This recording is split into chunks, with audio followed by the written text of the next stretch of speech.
由幼稚園到小學唔係一個跳躍，而係一段溫暖嘅過渡。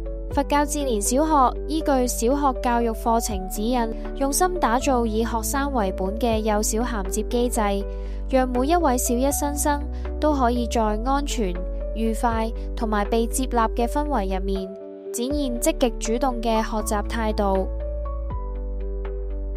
多元評估策略，為咗減輕學生對分數嘅壓力，小一全年都唔設默書。我哋採用多元嘅進展性評估，由配對、圈劃開始，循序漸進咁讓學生適應小學嘅學習模式。所有評估都以描述性指標作回饋，成績報告表亦唔排名次，只係為咗同家長一齊更加了解孩子嘅成長。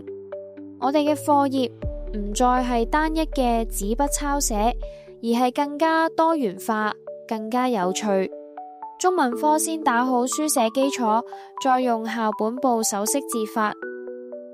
英文科從字母同英文名開始，循序漸進。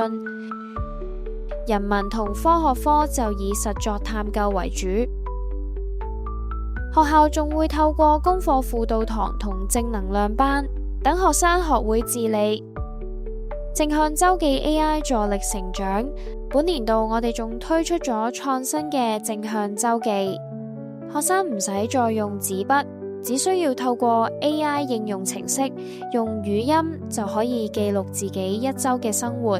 AI 會根據內容生成專屬電子卡，給予鼓勵同建議，仲會適時通知老師跟進，讓每一個孩子都被看見、被關心。